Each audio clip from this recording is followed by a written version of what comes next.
जय हिंद दोस्तों, वंदे मातरम। मिर्जापुर को रिलीज हुए अब कुछ दिन हो चुके हैं, लेकिन इस बार मिर्जापुर की तारीफों से ज्यादा इसकी आलोचनाएं हो रही हैं। कई लोग हैं जो बोल रहे हैं कि यार इस बार के मिर्जापुर में वो मजा नहीं आया।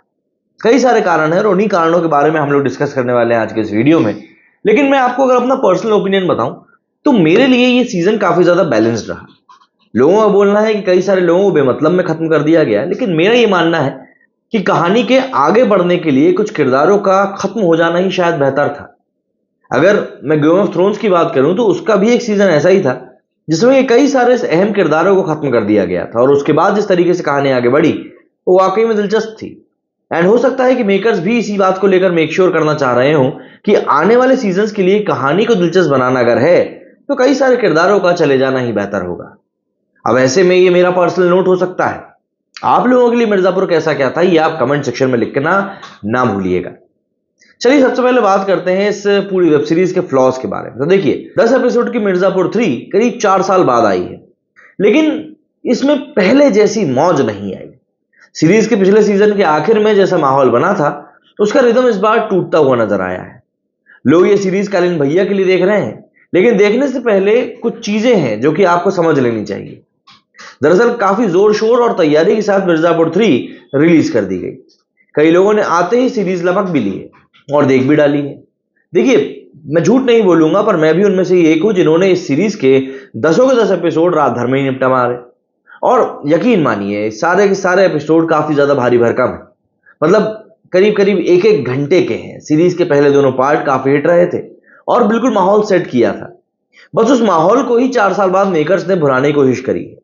और कहानी को अगर मैं और डिटेल से बताऊं तो ये कहीं ना कहीं सेट करने वाला माहौल था। ये डिटेल्ड सीरीज को इस बार जरा बोरिंग भी करती है। यहां पर कैरेक्टर डेवलपमेंट के ऊपर काम किया गया, एक साइकोलॉजी बताने के लिए काम किया गया, क्योंकि जो वाव फैक्टर दोनों पार्ट्स में देखने को मिला था वो इस बार गायब नजर आ रहा है। इसकी 5 बहुत बड़ी वजह मेरे सामने आई। तो चलिए उनके ऊपर जरा गौर फरमाते हैं और जानते हैं कि मेकर्स से कहां चूक हो सकती है।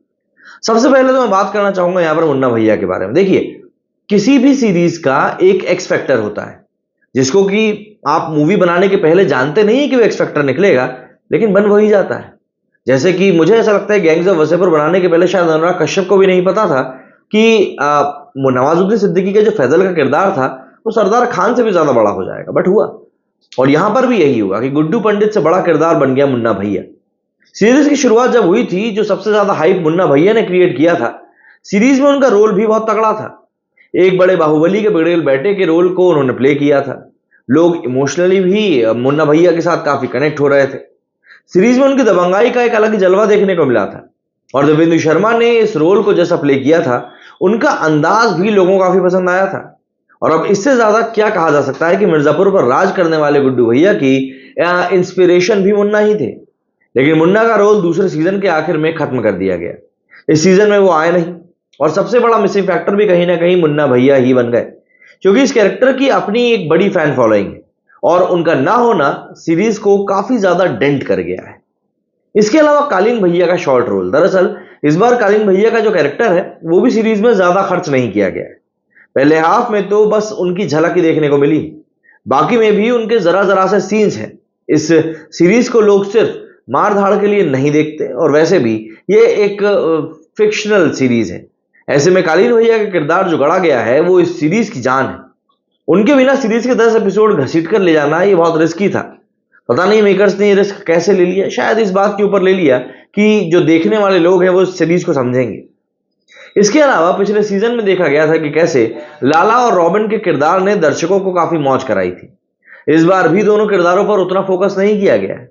या तो ये भी नोटिस करने वाली बात है कि ऐसे नए किरदारों को लाए ही नहीं है। अगर लाते तो शायद मजा और भी आता, लेकिन इस बार तो सीरीज में जो पुराने ही किरदार थे उनको ही निपटा दिया गया है। वहीं पर सीरीज पर शुरुआत से ही ऐसे आरोप लगते रहे कि इसमें काफी गाली गलौच है, और इस बार भी है। लेकिन पिछले दोनों पार्ट्स में डायलॉग्स का काफी ज्यादा अहम रोल था, इसलिए आपने देखा होगा कई सारे मीम्स भी इनके वायरल होते थे।